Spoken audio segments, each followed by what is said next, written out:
Guys, welcome to formula revision series. और आज के इस वीडियो में हम लोग स्टार्ट करने वाले एक नया चैप्टर जो है ट्रिग्नोमेट्रिक इक्वेशंस। इससे पहले हमने कौन सा चैप्टर देखा था? Trigonometric ratios and identities. और हमारा दूसरा जो चैप्टर है वो है ट्रिग्नोमेट्रिक इक्वेशंस। इसमें उससे रिलेटेड जो भी फॉर्मूला हमने पढ़ा था वो सारे यूज आने वाले हैं इधर। ठीक है, तो सबसे पहले हमने देखा सॉल्यूशंस ऑफ ट्रिग्नोमेट्रिक इक्वेशंस। इस चैप्टर में हमें बेसिकली करने क्या होंगे, हमारे पास एक इक्वेशन गिवन होगी। इक्वेशन क्या होती है? जिसमें इज इक्वल टू का साइन हो, something is equal to something लिखा हो तो हम लोग समझ जाएंगे वो इक्वेशन लिखा हुआ है। फॉर एग्जांपल किसी ने लिख दिया sine theta plus cos theta is equal to 2, इस तरीके से हम लोग समझ जाएंगे ये इक्वेशन है। इसका हमें सॉल्यूशन फाइंड आउट करना है कि sine theta plus cos theta is equal to 2 है अगर, तो बताओ भाई थीटा कितना होगा। अच्छा, अब बता ही दो, sign theta plus cos theta अगर 2 है तो थीटा कितना होगा। 2 मिनट के लिए सोचो। तो मुझे कहाँ जाना चाहिए? तुरंत क्लिक क्या करना चाहिए? मैं सोचूंगा अच्छा sign theta plus cos theta के बारे में सर ने बताया था ट्रिग्नोमेट्री में कि वो root under -2 minus of root under 2 से प्लस ऑफ रूट अंडर 2 के बीच में होता है।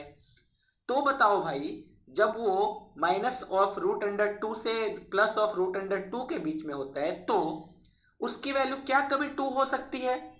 हमारा आंसर आना चाहिए नो, बिल्कुल नो। इसका मतलब ऐसा दुनिया में कोई भी थीटा एग्जिस्ट नहीं करता होगा जहां पे sign theta plus cos theta की वैल्यू 2 आ जाए।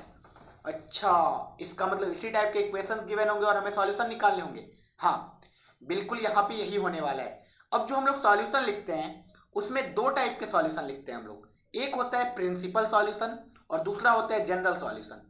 प्रिंसिपल सॉल्यूशन में क्या होता है और जनरल सॉल्यूशन क्या होता है, जनरल सॉल्यूशन के बारे में थोड़ी देर बाद देखेंगे। अभी तो प्रिंसिपल सॉल्यूशन पे आते हैं।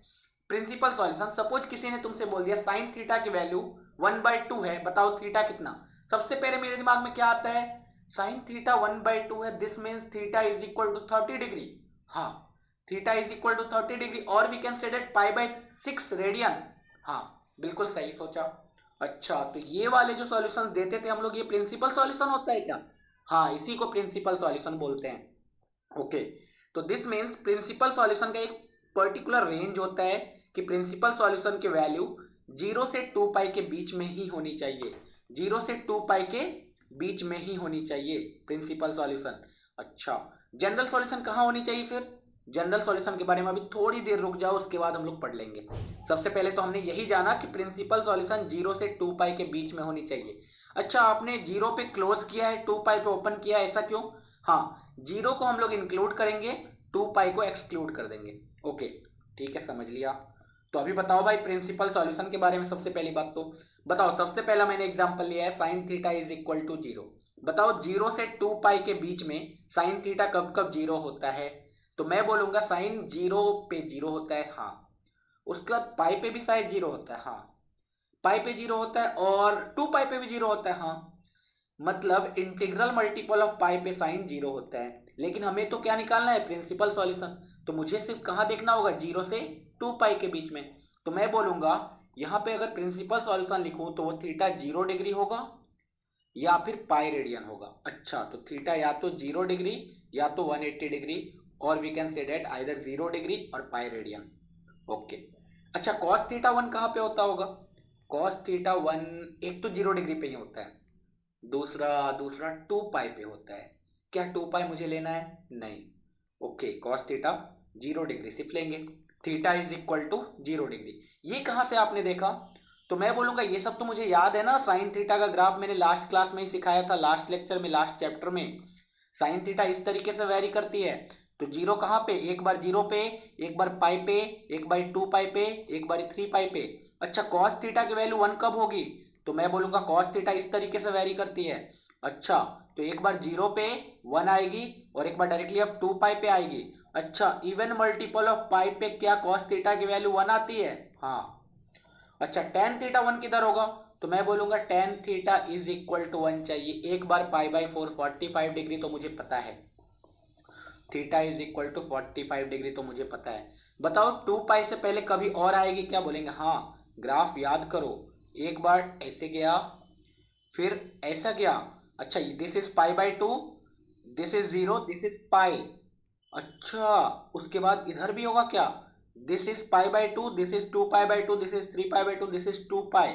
अच्छा, तो साइन टेन थीटा मुझे 1 चाहिए होगा, टेन थीटा 1 इधर इधर, उसके बाद डायरेक्टली 2 पाई के बाद। लेकिन क्या मुझे प्रिंसिपल सॉल्यूशन चाहिए तो कितना एंगल चाहिए होगा, सिर्फ 0 से 2 पाई के बीच में। ओके, तो मैं आंसर कितना बोलूंगा, सिर्फ या तो 45 डिग्री या तो पाई प्लस 45 डिग्री। अच्छा, 180 plus 45 degree that is 225 degree. तो या तो मैं बोलूंगा 45 डिग्री या तो 225 डिग्री। अच्छा अच्छा, इसको लोकेट भी कर सकते हैं कैसे, मैंने ये सिखाया था ट्रिग्नोमेट्री में कि मेरे पास अगर एक यूनिट रेडियस का सर्कल हो तो उस पे जो कोई भी कोऑर्डिनेट होता है, एक्स कोऑर्डिनेट किसको रिप्रेजेंट करता है, कॉस थीटा, वाई कोऑर्डिनेट किसको रिप्रेजेंट करता है, sine theta. Okay, this means अगर मैं बोलूं टेन थीटा किधर होगा, tan theta is equal to कितना होता है, sine theta upon cos theta. मतलब किसी भी पॉइंट पे खड़े रहे वहां का साइन थीटा का वैल्यू कैलकुलेट कर लो, कॉस थीटा का वैल्यू कैलकुलेट कर लो, टेन थीटा अपने आप आ जाएगा। अच्छा, तो टेन थीटा मुझे कितना चाहिए, 1 चाहिए। टेन थीटा 1 कब हो पाएगा, जब साइन थीटा और कॉस थीटा की वैल्यू सेम होगी।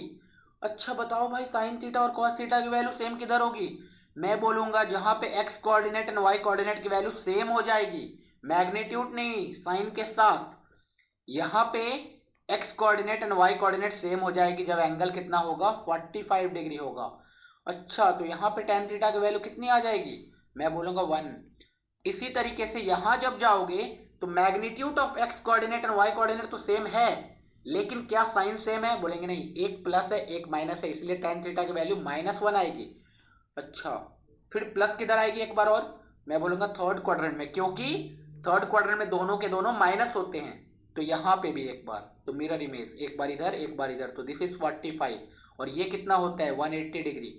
तो मैंने इसीलिए बोला कि एक बार तो थीटा 45 डिग्री, दूसरी बारी 180 प्लस 45 डिग्री। अच्छा, ये तो मुझे समझ में आ गया। Sine theta is equal to 1/2 का भाई प्रिंसिपल सॉल्यूशन बता दे, तो बोला गया sine theta is equal to 1/2 चाहिए। सर्कल से ही देखते हैं, मजा आता है, ग्राफ से तो देख ही लेंगे, ग्राफ से कैसे देखेंगे, ये तो सबको आना चाहिए। दिस इज साइन थीटा का ग्राफ। अच्छा, 1/2 किधर होगा, y की वैल्यू, दिस इज 1/2 कहीं इधर बीच में होगा, मतलब यहाँ जो एंगल आएगा वो आंसर, यहाँ जो एंगल आएगा वो आंसर, यहाँ जो एंगल आएगा वो, यहाँ जो एंगल आएगा वो सारे आंसर्स होंगे जहाँ पे साइन थीटा 1/2 होता है। लेकिन मुझे प्रिंसिपल सॉल्यूशन चाहिए, इसलिए मैं क्या करूंगा, 2 पाई से पहले देखूंगा, या तो यहाँ या तो यहाँ।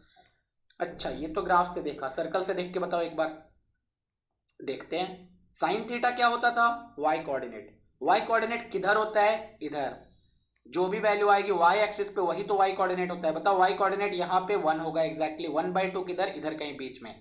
ओके, दिस मीन्स एक बार यहाँ पे इस एंगल पे कुछ और एक बार सेम इसी एंगल पे कुछ। ये एंगल कितना होगा, 30 डिग्री, ये वाला एंगल 30 डिग्री।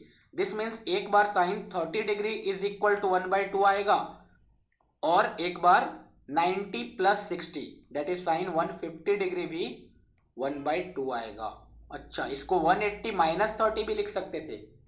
अच्छा, ये तो निकालना बहुत ही आसान है, theta is equal to 30 degree या फिर 150 डिग्री। हाँ, बहुत ही सिंपल है ये, अगर सीख जाओगे तो मजा आ जाता है। ठीक है, चलो अभी cos theta is equal to 1/2 लिख के दिखाओ। फिर मैं बोलूंगा अच्छा सर, cos थीटा आपने बताया था कि x कोऑर्डिनेट जो होता है वो cos थीटा होता है, और x कोऑर्डिनेट किसी भी पॉइंट का कौन देता है, x एक्सिस वाला चीज। तो x एक्सिस पे वैल्यू जब 1/2 हो जाएगी, यहाँ पे x एक्सिस की वैल्यू 1 है अभी, तो उस टाइम पे cos थीटा की वैल्यू कितनी होगी, इस लाइन पे हमेशा x कोऑर्डिनेट किसी भी चीज की 1/2 होगी।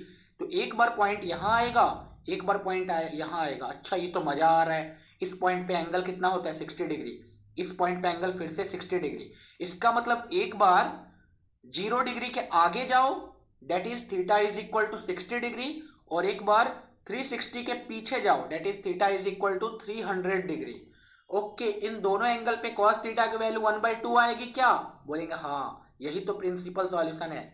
अभी हमें प्रिंसिपल सॉल्यूशन निकालने आ गया, दैट इज हमें बेसिकली क्या करना है, 0 से 2 पाई, या फिर हम लोग ऐसा बोल रहे हैं कि 0 से 360 डिग्री के बीच में देख लो। अच्छा, अब जनरल सॉल्यूशन पे आते हैं। जनरल सॉल्यूशन क्या होता है, जनरल सॉल्यूशन वो होता है कि जनरल इक्वेशन, जैसे किसी ने बोला साइन थीटा की वैल्यू 0 है, बता भाई थीटा कितना, मैं क्या बोलूंगा सोचो, मैं बोलूंगा बहुत सारे थीटा हो सकते हैं। कैसे, जीरो हो सकते हैं पाई, 2 पाई, 3 पाई, 4 पाई, 5 पाई, 6 पाई, 7 पाई, इसी तरह नेगेटिव में माइनस पाई, -2 पाई, -3 पाई, -4 पाई।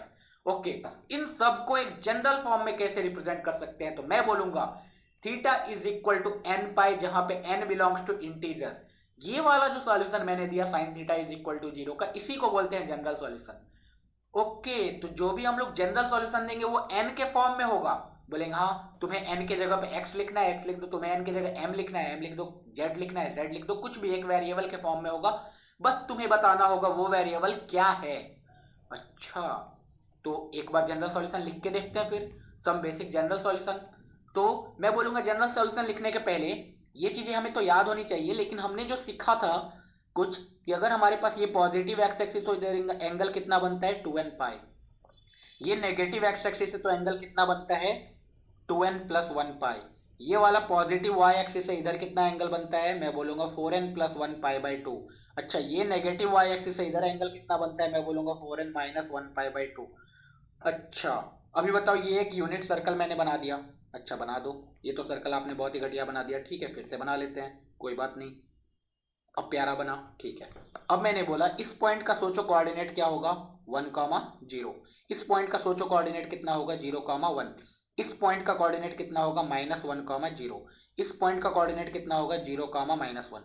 अच्छा, अभी जब एंगल ये वाली होगी, ये वाली, तो साइन थीटा की वैल्यू कितनी 0। साइन थीटा क्योंकि वाई कोऑर्डिनेट 0 है। दिस मीन्स जब थीटा 2n पाई होगा उस टाइम पे साइन थीटा की वैल्यू 0। साइन थीटा की वैल्यू तो मुझे इधर भी 0 नजर आ रही है। अच्छा, मतलब थीटा 2n प्लस 1 पाई भी होगा तो साइन थीटा की वैल्यू 0 होगी। हाँ, दिस मीन्स या तो ऑड मल्टीपल ऑफ पाई या तो इवन मल्टीपल ऑफ पाई। तो हम लोग डायरेक्टली क्या बोल सकते हैं, integral multiple of pi. Okay, तो यहाँ पे theta is equal to N pi directly लिख सकते हैं, कोई प्रॉब्लम नहीं है मुझे। अच्छा, साइन थीटा बताओ अब 1 किधर होगा? तो मैंने देखा साइन थीटा क्या होता है, वाई कोऑर्डिनेट। वाई कोऑर्डिनेट की वैल्यू 1 कब आ रही है? तो मैंने यहाँ पे दिखा कि ये वाली चीज वाई कोऑर्डिनेट 1 है। तो बताओ इस पॉइंट पे एंगल कितना, ये तो दिख रहा है भाई सामने में, थीटा इज इक्वल टू कितना 4n प्लस 1 पाई बाई 2। अच्छा, कितनी बार ऐसा दिया रहता है 4n प्लस 1 पाई बाई 2 ना देके वो लोग क्या करते हैं, पाई बाई 2 को ब्रैकेट के अंदर मल्टीप्लाई कर देंगे। सोचो 4n into pi by 2 is 2n pi, pi by 2 into 1 is pi by 2। तो कितनी बार वो लोग ये दे देते हैं 2n pi plus pi by 2, और ये जस्टिफाई भी किया जा सकता है। कैसे देखो, बताओ भाई यहाँ पे एंगल कितना बनता है, मैं बोलूंगा यहाँ पे तो 2n पाई बनता है। 2n पाई से बताओ भाई कितना आगे गए हैं, मैं बोलूंगा एग्जैक्टली पाई बाई 2 आगे तो गए हैं, इसीलिए तो यहाँ पे लिख दिया गया 2n pi plus pi by 2। अच्छा, ये सब कुछ रिलेटेड है। हाँ, चलो साइन थीटा -1 कब होता है फिर बता दो? मैं बोलूंगा ये तो सर दिख ही रहा है, sine theta -1 negative Y axis पे होता है। नेगेटिव वाई एक्सिस पे एंगल कितना बनता है सर, बता दो 4n माइनस 1 पाई बाई 2। इसको क्या मैं ब्रैकेट ओपन करके लिखूं सर? लिख दो, माने तो लिख दो 2n pi minus pi by 2। अब तुम्हें क्या आइडेंटिफाई हो पा रहा है ये कैसे आया? बोलूंगा हाँ सर बिल्कुल हो रहा है। कैसे? तो यहाँ पे सर 2n पाई एंगल बनता है, यहाँ से हम क्या किए, पाई बाई 2 एंगल पीछे गए, इसलिए नेगेटिव लगा दिया। ये बात बताई गई थी कि अगर एंटी क्लॉकवाइज में जाओगे तो प्लस होगा, लेकिन क्लॉकवाइज में जाओगे तो माइनस होगा। अच्छा चलो, cos theta is equal to 0 का भी हमें याद रखना है। बताओ भाई cos theta is equal to 0, मुझे x कोऑर्डिनेट 0 किधर दिख रहा है? मैं बोलूंगा या तो प्लस y पे या तो माइनस y पे, मतलब 4n प्लस 1 पाई बाई 2 पे या फिर 4n माइनस 1 पाई बाई 2 पे। वैसे भी इसको हमने ग्राफ में याद ही कर लिया था कि थीटा अगर डायरेक्टली मैं बोलूंगा 2n plus 1 pi by 2 that is odd multiple of pi by 2 हो जाए थीटा, तो cos थीटा की वैल्यू 0 आती है। अच्छा, cos थीटा की वैल्यू 1 कब आएगी बताओ? मैं बोलूंगा cos थीटा की वैल्यू x कोऑर्डिनेट 1 इधर है, that is positive x axis में। अच्छा, तो जब theta is equal to 2n pi होगी तब cos थीटा की वैल्यू 1 आ जाएगी। सिंपल है। चलो, cos theta is equal to -1 कब आएगी? तो cos थीटा -1 कब? नेगेटिव x एक्सिस पे। नेगेटिव x एक्सिस पे एंगल कितना 2n प्लस 1 पाई। ओके, ये तो सिंपल है। tan थीटा 0, tan थीटा तभी 0 होती है जब sin थीटा 0 होती है, मतलब theta is equal to n pi. अच्छा, cot theta is equal to 0 कब? जब cos थीटा 0, यहाँ पे 2n प्लस 1 पाई बाई 2। अच्छा, जितने जगह पे भी मैंने n यूज किया, ये n क्या है तो मैं फाइनली लिख देता हूँ, n बिलोंग्स टू इंटीजर है हर जगह पे। n बिलोंग्स टू मैंने इंटीजर माना है। अब इंटीजर क्या होती है? बोलेंगे नेगेटिव -1 -2 -3 -4 -5 1 2 3 4 5 क्या जीरो होती है? हाँ जीरो भी है, इंटीजर जीरो है। अच्छा, important form of general solution, ये तो हमने बेसिक फॉर्म देखा जो हमें याद होने चाहिए टिप पे, जो बेसिक हमने पढ़ा है उससे हमें याद होने चाहिए। अब हम लोग क्या करेंगे, कुछ इंपॉर्टेंट फॉर्म देखेंगे जनरल सॉल्यूशन का। कभी हमारे पास इस टाइप के सॉल्यूशंस आ जाए तो हम लोग किस तरीके से सॉल्यूशन लिख सकते हैं। एग्जाम्पल लेते हैं। एग्जाम्पल ये है, सपोज किसी ने बोल दिया tan theta is equal to 1 है। भाई tan theta is equal to 1 है तो बता थीटा कितना। तो मैं बोलूंगा प्रिंसिपल सॉल्यूशन तो अभी कुछ देर पहले निकाला ही था सर, या तो tan थीटा 1 इधर या तो इधर। अच्छा, तो इसको जनरल फॉर्म में कैसे लिखोगे बताओ भाई। तो मैं बोलूंगा या तो 2n पाई से कितना आगे जाओ 45 दैट इज π/4 आगे जाओ, या फिर 2n + 1 पाई से π/4 आगे जाओ। अच्छा, या तो इवन मल्टीपल से π/4 आगे जाओ या तो ऑड मल्टीपल ऑफ पाई से π/4 आगे जाओ। डायरेक्टली मैं क्या बोल सकता हूं, इंटीग्रल मल्टीपल ऑफ पाई से π/4 आगे जाओ, ऐसा बोल सकता हूं क्या? बोलेंगे हाँ। This means theta is equal to होना चाहिए n पाई प्लस π/4। मैं बोलूंगा n कहा है इंटीजर, अपने आप इंटीजर में या तो ऑड नंबर्स होते हैं या तो इवन। तो इंटीजर जब ऑड होगा तो अपने आप ये वाली चीज आ जाएगी, और इंटीजर जब इवन होगा तो अपने बाद ये वाली चीज आ जाएगी। ओके, तो इसका मतलब इसका सॉल्यूशन लिखना हो तो मैं क्या इसका हेल्प ले सकता हूं? बोलेंगे हाँ बिल्कुल। अभी यहाँ पे तुम्हें करना क्या होता है, जब भी tan theta is equal to something आ जाए उस समथिंग का प्रिंसिपल सॉल्यूशन लिखो। बताओ tan theta is equal to 1 है तो इसको तुम ऐसे लिख दो tan theta is equal to tan of π/4, क्योंकि मुझे प्रिंसिपल वैल्यू पता है। अच्छा, तो ये इस फॉर्म में दिख रहा है क्या अब मुझे, tan theta is equal to tan alpha के फॉर्म में? बोलेंगे हाँ। तो अगर इस फॉर्म में इक्वेशन दिखे तो तुम डायरेक्टली बोल सकते हो theta will be equal to n pi plus alpha, जहां पे n belongs to integer. Okay, तो ये एक जनरल सॉल्यूशन होगा, ये हमें याद रखना है क्या? हाँ बिल्कुल याद रखना है। तुम डायरेक्टली आंसर लिख सकते हो, अगर tan theta is equal to something आ जाए तो तुम डायरेक्टली लिख सकते हो theta is equal to n pi plus alpha, जहां पे अल्फा कौन सी एंगल है, वो जो कुछ भी लिखा हुआ था वो किस एंगल पे आ रहा है tan के, वो। अच्छा, अगर मुझे cos theta is equal to cos alpha type दिखे, मतलब क्या है, एग्जांपल के थ्रू ही चलते हैं। That is cos theta is equal to बोल दे 1/2। तो बताओ थीटा कितना, तो मैं बोलूंगा 1/2 तो इधर या फिर इधर, दैट इज π/3, या फिर इधर π/3। दिस मीन्स 2n पाई से या तो π/3 आगे जाओ या फिर पीछे जाओ, तो उसको आगे पीछे दोनों को लिख सकते हैं, या तो प्लस या तो माइनस π/3। अच्छा, ऐसा सॉल्यूशन लिख सकते हैं। इसको दूसरे तरीके से कैसे लिख सकते हैं इससे, तो मैं बोलूंगा ये लिखा हुआ था cos थीटा और 1/2 कहाँ पे आती है, तो मैं बोलूंगा cos π/3 पे तो आती है। अच्छा, तो ये इसी फॉर्म में आ गया cos theta is equal to cos alpha के फॉर्म में। तो इसका सॉल्यूशन हमें याद रखना है, that is theta will be equal to 2n pi plus और माइनस अल्फा। अच्छा, n बिलोंग्स टू फिर से इंटीजर, याद रखा हमने बस। अभी next sine theta is equal to sine alpha. बताओ sine theta is equal to sine alpha, फिर से एग्जांपल के थ्रू ही चलते हैं। तो मैं बोलूंगा साइन थीटा अगर 1/2 के बराबर आ जाए, बताओ थीटा कितना। मैं बोलूंगा y कोऑर्डिनेट 1/2 इधर या तो इधर, दैट इज π/6, या तो इधर π/6। मतलब 2n पाई से π/6 आगे या 2n + 1 पाई से π/6 पीछे। अच्छा, इवन मल्टीपल्स ऑफ पाई से π/6 आगे, ऑड मल्टीपल ऑफ पाई से π/6 पीछे। π/6 पीछे मतलब क्या होता है, माइनस साइन। अच्छा, मतलब जब इवन हो रहा है तो प्लस, ऑड हो रहा है तो माइनस। इस चीज को टैकल कैसे किया जाए, तो मैं बोलूंगा ऐसे लिख दो theta is equal to n pi. n pi मतलब इवन ऑड दोनों आ गया, प्लस। अच्छा, मैं प्लस और माइनस को कैसे टैकल करूंगा, तो मैंने ऐसे लिख दिया -1 to the power n into alpha that is π/6। अच्छा, इससे फायदा क्या हुआ, मैं बोलूंगा जब n की वैल्यू इवन होगी तो अपने आप ये प्लस बन जाएगा, n की वैल्यू ऑड होगी तो अपने आप ये माइनस बन जाएगा। अरे ये तो बहुत ही इंटरेस्टिंग है। हाँ, तो इसी तरीके से हमने इसका भी लिखा theta will be equal to n pi plus -1 to the power n into alpha. इसको भी हमने याद रख लिया, जहां पे n बिलोंग्स टू इंटीजर। यही वाला चीज याद नहीं होता है लोगों को, तो एक बार ध्यान से देख लो। Sine theta is equal to sine alpha हुआ तो theta will be equal to n pi plus -1 to the power n into alpha. Okay, अभी यहाँ पे बाकी तीन है। जब स्क्वायर के फॉर्म में आ जाए, मतलब मेरा सॉल्यूशन इस टाइप से आ जाए, बताओ भाई कि sine square theta is equal to something आ गया 1/4। तो थीटा कितना, तो सोचो तुम इस तरीके से अगर निकालना चाहोगे तो sine theta will be equal to इधर 1/2 और -1/2। तुम्हें क्या करना होगा, एक बार sine theta is equal to 1/2 का सॉल्यूशन लिखना पड़ेगा, एक बार sine theta is equal to -1/2 का सॉल्यूशन लिखना पड़ेगा। दो अलग अलग सॉल्यूशन लिखोगे, उसके बाद दोनों को मिला दोगे, एक फाइनल सॉल्यूशन बन जाएगा।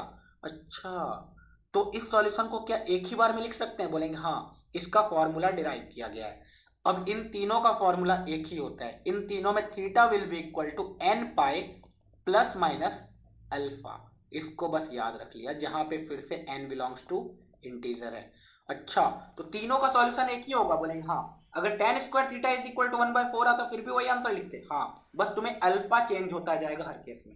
ओके, तो ये भी याद रख लिया। बस यही 6 फॉर्म तुम्हें याद है तो बाकी सब कुछ हो जाएंगे। सर आपने सिर्फ साइन कॉस टेन के बारे में बताया, सेक कॉसेक के बारे में कहाँ बताया। मैं बोलूंगा हाँ ठीक है, सपोज तुम्हारा सॉल्यूशन आ गया sec theta is equal to 2। बताओ तुम इसका सॉल्यूशन ऐसे क्यों लिखोगे, तुम बोलोगे सेक थीटा 2 है तो कॉस थीटा मेरा कितना 1/2, और मुझे कॉस थीटा का सॉल्यूशन लिखने आता है, तो मैं क्या लिख पाऊंगा, हाँ। सिमिलरली कॉसेक थीटा का आ जाएगा तो तुम उसको क्या करोगे, साइन थीटा में कन्वर्ट कर दोगे, साइन थीटा का सॉल्यूशन लिखने आता है। सिमिलरली कॉट थीटा में आए तो क्या करोगे, टेन थीटा में कन्वर्ट कर दोगे, टेन थीटा का सॉल्यूशन तुम्हें लिखने आता है। ओके सर, मचा देंगे इस तरीके से। तो हाँ, बस यहाँ पे याद ये रखना है कि अल्फा जो होगा, अल्फा जो होगा, अगर साइन अल्फा यूज कर रहे हो तो -π/2 से π/2 के बीच में लेना, कॉस अल्फा यूज कर रहे हो तो 0 से पाई के बीच में लेना, और टेन अल्फा यूज कर रहे हो तो -π/2 से π/2 के बीच में लेना। दोनों तरफ ओपन क्यों लगा हुआ है, क्योंकि -π/2 और π/2 दोनों पे टेन थीटा की वैल्यू अनडिफाइंड होती है। ओके चलो, इससे क्या हुआ कि हमारा क्लियर हो गया कि सॉल्यूशन, जनरल सॉल्यूशन लिखते कैसे हैं। अब यहाँ पे लोचा तब आती है जब सपोज मेरे पास एक ऐसा वैल्यू आ जाए जो मतलब अनडिफाइंड नहीं है, हमें उसका स्टैंडर्ड एंगल पता ही नहीं है। For example sine theta is equal to 1/3 कोई पूछ दे थीटा, मैं तो सोच में पड़ जाऊंगा, क्योंकि मैंने तो पढ़ा था साइन थीटा 1/2 √3/2 1/√2 0 1, इन सब का वैल्यू मुझे पता होता है, स्टैंडर्ड एंगल है। 1/3 का तो मुझे पता ही नहीं होता है। इस टाइम पे तुम क्या करोगे पता है, यूज करोगे इनवर्स ट्रिग्नोमेट्री। मतलब क्या है, अगर तुमसे कोई पूछे sine theta is equal to sine alpha है, तो बेसिकली साइन अल्फा की जगह कितना लिखा हुआ है 1/3, तो मैं बोलूंगा साइन अल्फा की जगह क्या लिखा हुआ है 1/3। यहां से अल्फा कितना आ जाएगा, तुम बोलोगे साइन इनवर्स 1/3। अच्छा, अल्फा की वैल्यू साइन इनवर्स 1/3 लेंगे, हाँ, जैसे वहां पे 60 डिग्री 40 डिग्री π/3 π/6 लेते थे, उसी तरीके से यहाँ पे साइन इनवर्स 1/3 ले लेंगे, हाँ। तो तुम बोलोगे theta will be equal to n pi plus -1 to the power n alpha. Alpha को क्या लिखोगे, साइन इनवर्स 1/3। ओके, सिमिलरली बताओ tan theta is equal to 7 है, तो मैं बोलूंगा मुझे इसका सॉल्यूशन लिखने आता है, tan theta is equal to tan alpha का, और मुझे पता है कि टेन अल्फा की जगह यहाँ कितना दिया हुआ है 7, तो alpha will be equal to tan inverse of 7। अच्छा, तो यहाँ पे theta will be equal to n pi plus alpha होता है डायरेक्टली, तो टेन इनवर्स 7। ओके, तो जब स्टैंडर्ड एंगल ना गिवन हो किसका हेल्प लेंगे, इनवर्स ट्रिग्नोमेट्री का। चलो ये भी समझ लिया, इससे मेरा बेसिक खत्म हो जाता है इस चैप्टर का।